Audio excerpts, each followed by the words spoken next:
जहाँ पे गिलगित बल्तिस्तान का नाम आता है वहीं पे शिलाजीत का नाम आता है।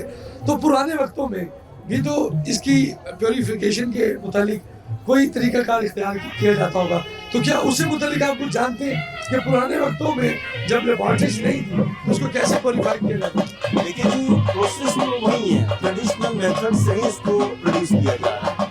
लेबॉर्ट्री टेस्ट इसलिए करते हैं कि मार्केट में फ्रॉडल बहुत ज़्यादा है, यानी जो गिलगित बल्तिस्तान के लोग हैं वो तो जानते हैं कि शिलाजीत को कैसे प्योरीफाई करते हैं। ये जनरेशन टू जनरेशन चीज चलती आ रही है और साइंस ने हमें साइंटिफिक मेथड्स को भी इस्तेमाल करने में जो है ना वो मदद दी है। जैसे पहले प्यूरिफिकेशन किसी और तरीके से होती थी, ट्रेडिशनल तरीके से, अब सेंट्रीफ्यूगल फोर्स के तरीके से होती है, जिसमें हैवी मेटल, लेड, आर्सेनिक वगैरह को अलग किया जाता है। तो ये जो लेबॉर्ट्री रिपोर्ट्स हैं ये आप एंड पे जाके प्रोडक्ट की करते हैं।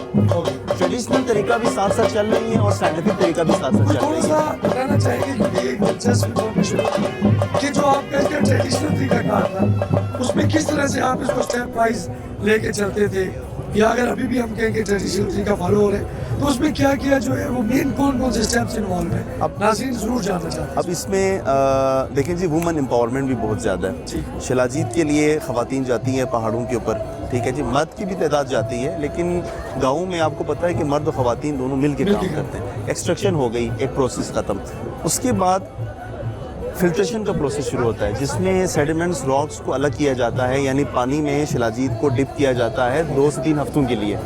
उसमें होता ये है कि पानी के अंदर शिलाजीत तो डिज़ोल्व हो जाती है और बाकी जो सेडिमेंट्स वगैरह है वो बकेट के जो है ना वो बॉटम में ये चीज़ें ठहर जाती हैं और ऊपर से शिलाजीत के जो पानी को जो है ना उसको अलग किया जाता है। फिर उसके बाद उसको प्यूरीफाई किया जाता है। बहुत पहले इसको कपड़ों से छान के मुख्तलिफ चीज़ें इस्तेमाल करके प्यूरीफाई किया जाता था। अब साइंस ने काम बहुत आसान कर लिया और बहुत ज़्यादा ऑथेंटिक और सिक्योर कर लिया है कि इसमें प्यूरिफिकेशन प्लांट्स मौजूद हैं, वहाँ से इसको प्यूरीफाई किया जाता है ताकि हैवी मेटल्स वगैरह अलग हो जाए। उसके बाद डिहाइड्रेट करने के लिए ये आप देख सकते हैं, यहाँ हमने एक छोटा सा एक सैंपल बनाया हुआ है। इसमें एक वुडन हमने बॉक्स बनाया है ताकि ऑलरेडी हम शिलाजीत में पानी जो है ना वो मिला चुके हैं।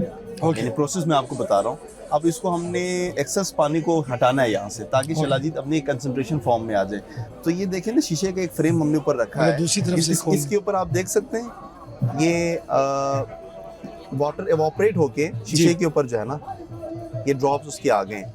इसका मतलब ये है कि जो एक्सेस पानी हमने इसमें मिलाया था शिलाजीत में, अब ये एवापोरेट हो रही है। एवापोरेट क्यों हो रही है? इसके ऊपर डायरेक्ट सनलाइट पड़ रही है और शीशे की गर्माइश से जो एक्सेस पानी है, जो कि ग्लेशियर वाटर हमने ऐड किया था फिल्ट्रेशन के लिए, वो निकल के जो है ना बाहर आ रही है और ये एंड पे जाके जो है ना वो रेजिन फॉर्म में आएगी, जैसे चॉकलेट और रेजिन फॉर्म में आ जाएगी। तो इसका मतलब ये है कि आप ये कहना चाह रहे हैं कि तरीका जो कदीमी एक तरीकाकार था आज भी आप इसको हासिल करने के लिए उस प्रोसेस से लाजमी गुजारते हैं ताकि जो है ना वो मैक्सिमम पोटेंट शिलाजीत हमें मिले, जिसमें मैक्सिमम पोटेंसी हो।